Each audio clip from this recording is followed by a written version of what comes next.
Dan kita mengusahakan untuk betul-betul mencontoh mereka.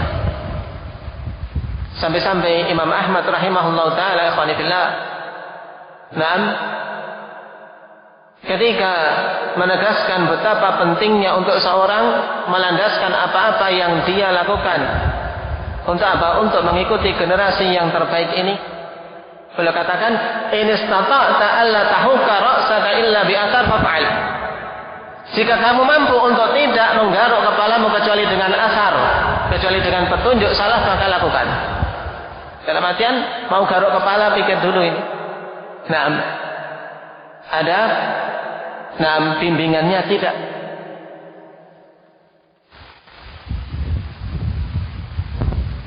Maksud beliau apa? Yaitu maksudnya untuk seorang betul-betul berusaha meniti jejak mereka sesempurna mungkin.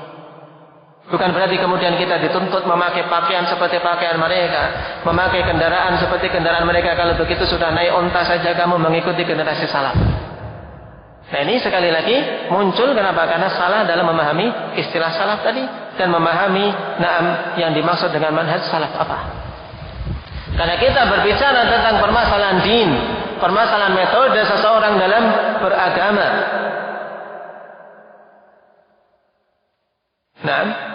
Bukan kemudian, kenapa kalian rumahnya rumah modern, kendaraannya kendaraan modern, menyeru kepada manhaj salaf. Kita harus bisa menjawabnya. Jadi, seorang yang menginginkan kebaikan, berarti hendaknya dia meniti apa yang generasi terbaik menjadi baik. Jawaban yang keempat, mengapa kita memilih manhaj salaf?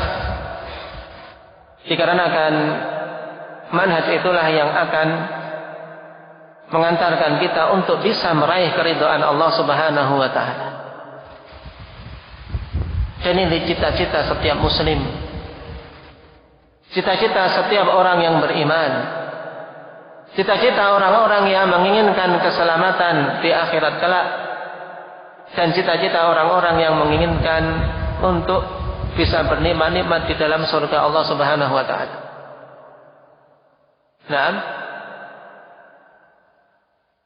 Allah Subhanahu wa ta'ala telah berfirman, "Was-sabiquna al-awwalun minal muhajirin wal ansar walladzina ittaba'uuhum bi ihsan radhiyallahu anhum wa radu anhu.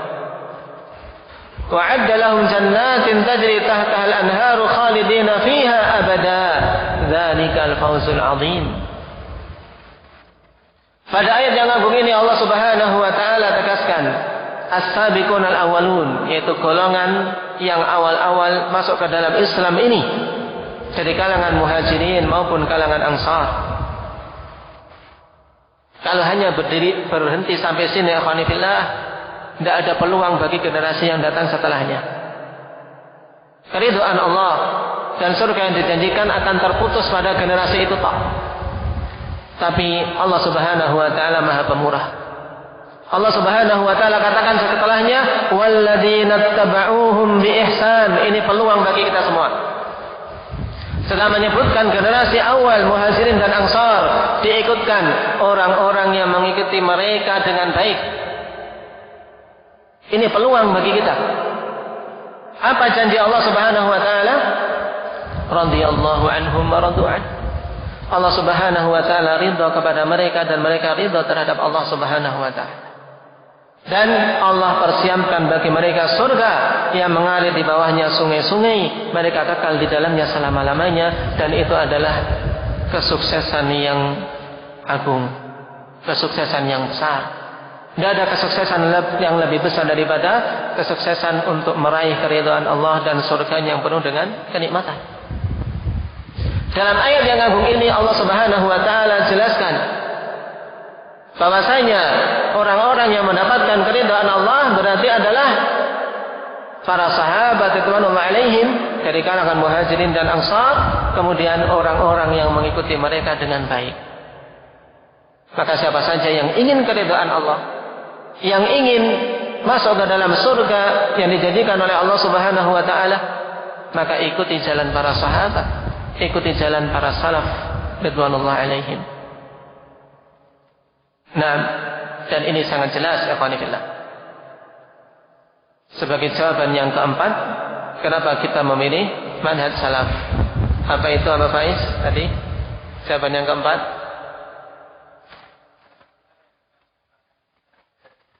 Nah, karena manhaj salaf itulah yang akan mengantarkan kita kepada keridhaan Allah Subhanahu wa taala. Nah, ini 4 ikhwanillah cukup untuk apa? Menjadikan kita semakin yakin apabila seseorang memiliki keraguan tentang apa? Tentang manhaj yang hak ini, dan menjadikan semakin kokoh untuk kita menjaga diri agar jangan sampai menyimpang ke kiri maupun ke kanan dengan memohon pertolongan kepada Allah Subhanahu wa taala. Yang juga diibaratkan oleh para ulama ikhwanillah dari sekian penjelasan tersebut, yang menjadikan kita senantiasa untuk berusaha berada di atas manhaj salaf ini, yaitu dikarenakan manhaj salaf itu adalah manhaj yang aslam, a'lam, dan ahkam. 3 hal ini karena terkadang dimunculkan oleh ahli bidah, mereka mengatakan manhaj salaf itu aslam. Memang manhaj salaf itu adalah manhaj yang lebih selamat. Cuman orang-orang belakangan, orang-orang yang datang belakangan yaitu khalaf, itu apa? Lebih berilmu dan lebih bijak. Manhaj salaf itu keras, tidak bijak, tidak bisa relevan dengan zaman-zaman yang muncul belakangan. Nah, ini semuanya muncul karena pemahaman salah. Tapi kita katakan manhaj salaf itu aslam, manhaj yang paling selamat, jelas berdasarkan dalil-dalil tadi. Dan a'lam, yang paling berilmu tentang agama Allah Subhanahu wa taala. Kenapa? Karena tidak akan mungkin selamat kalau tidak berilmu. Dan ahkam, yaitu manhaj yang paling bijak. Manhaj yang paling bijak. Naam, mereka ikhwanillah adalah golongan yang paling bijak kalau seorang mau bersikap insaf, yaitu bersikap adil. Kenapa? Karena mereka golongan yang senantiasa menempuh jalan pertengahan. Senantiasa menempuh jalan pertengahan antara orang-orang yang melampaui batas dan orang-orang yang meremehkan. Mereka wasat, sebagaimana Allah Subhanahu wa taala telah tegaskan tentang apa? Umat ini. Allah jadikan umat ini ummatan wasata, umat pertengahan, adlan, khiyara, umat yang adil, umat pilihan. Itulah para salaf kita, dan siapa saja mengikuti mereka. Mereka bijak dalam menempuh setiap jalan.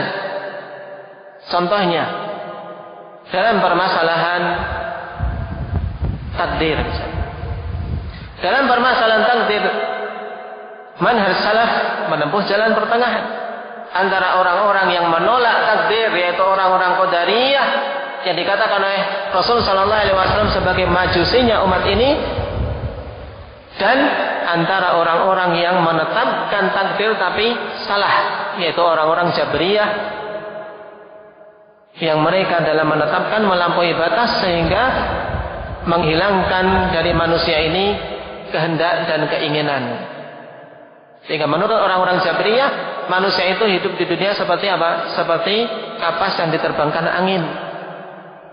Adapun ahli sunnah, para salafiyun, mereka menegaskan bahwasanya kita beriman terhadap takdir Allah Subhanahu wa taala, semuanya telah ditentukan takdirnya, tapi Allah Subhanahu wa taala juga telah berikan kepada hamba-hamba itu kehendak untuk memilih mana yang hak, mana yang batin. Dan tidaklah mereka memilih kecuali dengan kehendak Allah Subhanahu wa taala. Tapi karena takdir adalah rahasia Allah Subhanahu wa taala yang kita tidak mengetahuinya, berarti kita dituntut hanya melaksanakan yang kita ketahui. Kita diberi pilihan, ini hak, ini batil. Yang kita tahu wajibnya mengikuti al-haq, ya kita pegang. Ini contoh ikhwan dari sekian contoh kasus bahwasanya manhaj salaf adalah manhaj yang ahkam, yaitu yang bijak, yang paling bijaksananya, karena mereka menempuh jalan adil, jalan pertengahan dalam berbagai macam perselisihan, dalam mensikapi para sahabat, dalam mensikapi keluarga Nabi Sallallahu Alaihi Wasallam dan yang lainnya, yang diterangkan panjang lebar oleh Syekhul Islam Ibnu Taimiyah rahimahullahu taala dalam kitab-kitab beliau. Di antara yang paling dekat dan mudah dipahami oleh para pemula adalah Aqidah Al-Wasithiyah. Nah, setelah kita lewati tadi akhwani fillah beberapa jawaban tentang pertanyaan mengapa kita memilih manhaj salaf. Sebelum kita tutup, kita ulas sebentar. Ada jawaban secara global, ada jawaban secara terperinci. Yang global apa? Kenapa kita memilih manhaj salaf?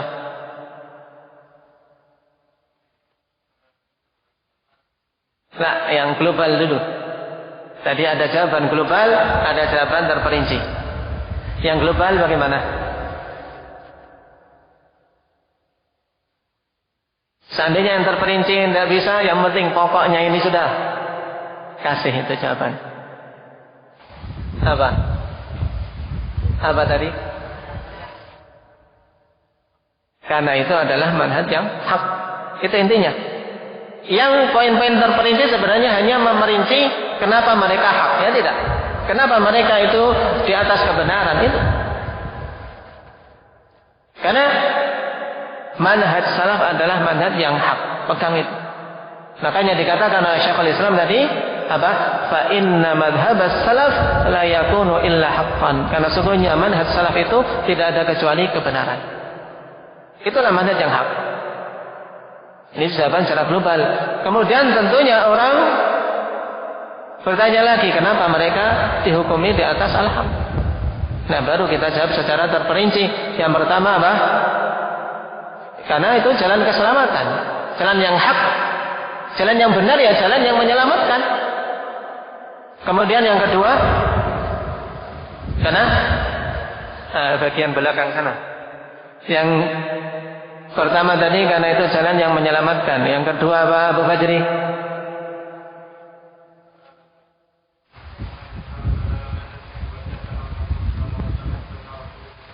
Nah, karena itu manhaj yang diwasiatkan oleh Allah Subhanahu wa taala dan Rasulullah sallallahu alaihi wasallam serta para sahabatnya. Kemudian yang ketiga, manhaj yang akan mengantarkan kepada kebaikan dan perbaikan. Kemudian yang keempat, karena manhaj yang akan mengantarkan kepada keridhaan Allah Subhanahu wa taala. Nah, setelah kita tahu ini akhwanillah, maka tetapi manhaj tersebut, tapi ketahuilah bahwasanya menetapi manhaj itu, menetapi manhaj salaf yang hak ini bukan perkara yang mudah. Bukan perkara yang mudah. Itu harus kita sadari sekarang atau sadari dulu. Nah, kalau kita dulu telah memegang manhaj yang hak ini. Kenapa? Karena berisiko untuk dia menjadi orang-orang yang asing. Untuk menjadi orang-orang yang asing dan mungkin diasingkan. Sebab Rasulullah SAW telah mengkhabarkan dalam hadis yang masyhur ya khonifillah, dengan hadis tentang ghuraba, yang ditegaskan bahwasanya hadis ini mencapai derajat mutawatir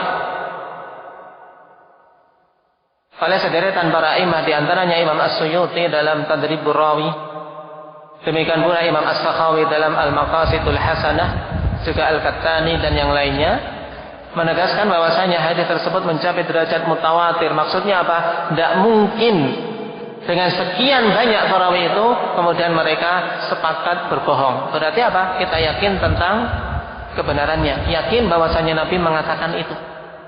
Itu inti kita mengetahui suatu hadits itu mutawatir, yaitu semakin mantap bahwasanya hadits ini benar.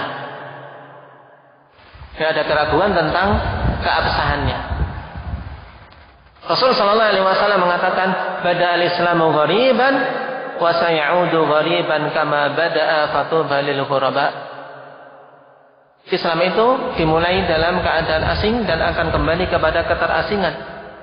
Maka beruntunglah orang-orang yang asing. Lalu siapa orang-orang asing ini, Pak? Nah, inilah yang butuh kita perhatikan kalau kita menginginkan untuk menetapi manhaj salaf, maka wujudkan sifat ini.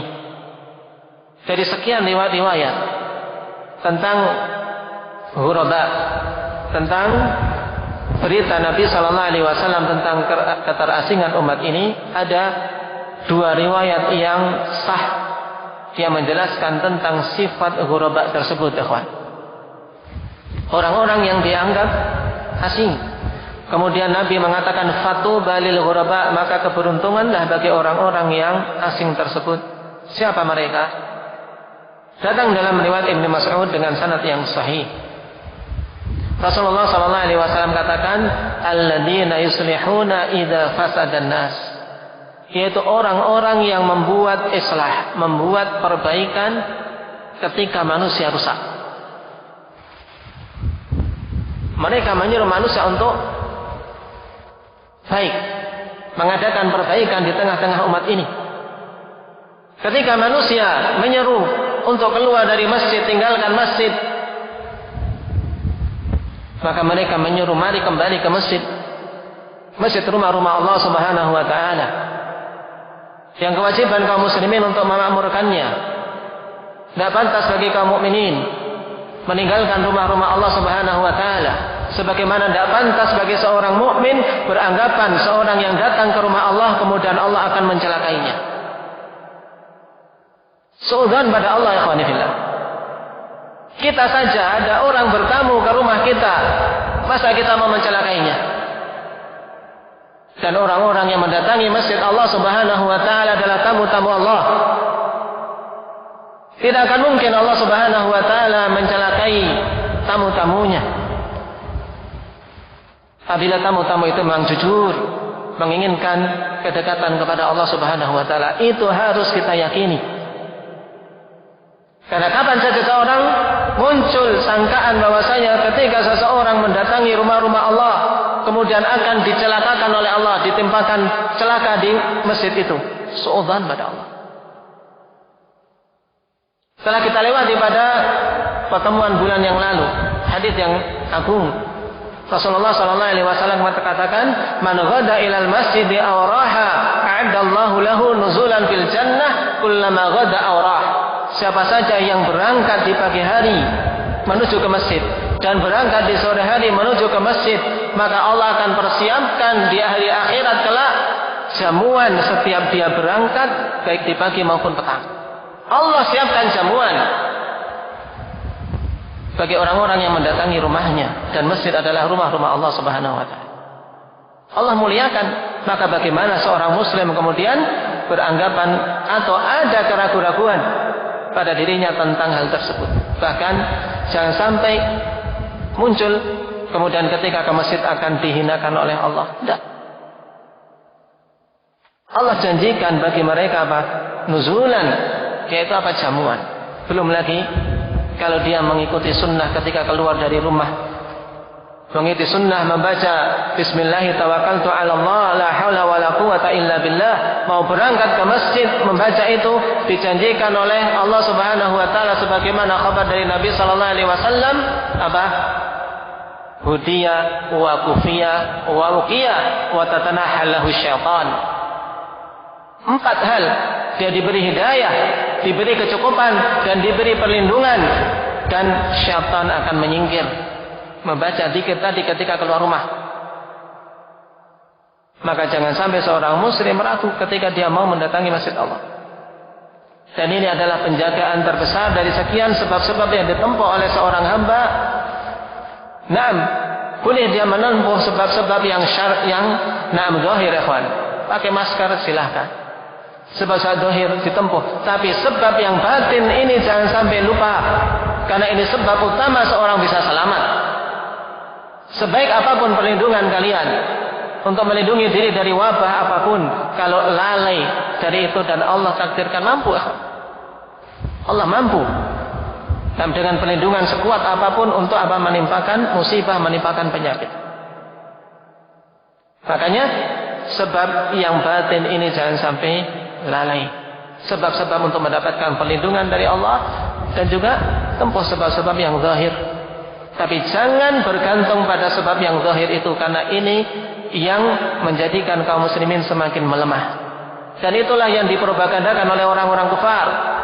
Senantiasa yang dimunculkan adalah sebab-sebab zahir, sehingga hatinya was-was kalau sudah tidak pakai sebab-sebab zahir itu. Kebingungan, ketakutan, menunjukkan apa? Hatinya bergantung, ya Pak. Hatinya sudah bergantung pada sebab yang nampak tadi. Lalai dia punya Allah Subhanahu wa taala. Ini penting. Nah, ini contoh bahwasanya ahli sunnah salafiyun, mereka-mereka yang menapaki manhaj salaf harus memenuhi sifat ini. Alladzina yuslihun idza fasadan nas. Orang-orang yang membuat perbaikan, menyeru manusia kepada perbaikan ketika manusia rusak. Kemudian sifat kedua yang juga datang dengan riwayat yang bisa dihukumi sahih, ya, dengan jalan-jalan yang banyak. Dalam hadis Abdullah bin Amr bin Al-As radhiyallahu anhuma, Rasulullah menegaskan ketika menjelaskan siapa ghuraba, unasun salihun fi unasin su'in katsir man ya'sihim aktsar mimma yuti'uhum, yaitu manusia yang saleh di tengah orang-orang yang banyak, yang orang-orang jelek yang banyak. Orang-orang yang saleh di tengah orang-orang yang banyak tapi jelek, dan orang-orang yang bermaksiat, yaitu membangkang, mencemooh mereka itu lebih banyak daripada orang-orang yang mentaati dan mengikuti mereka. Ini sifat ghuraba. Dan ghuraba itulah orang-orang yang jujur dalam menapaki manhaj salaf. Maka wujudkan dua sifat tadi. Ingin betul-betul menjadi orang-orang yang mengikuti manhaj salaf, maka jadilah orang yang membuat perbaikan, bukan orang yang membuat kerusakan. Nah, seru kepada perbaikan. Kemudian wujudkan kesolehan pada diri kita. Nah, walaupun sekeliling kita rusaknya luar biasa, wujudkan kesolehan pada diri kita. Nah, dan kokoh di atas manhaj itu sampai ajal menjemput dengan memohon keistiqomahan pada Allah Subhanahu wa taala.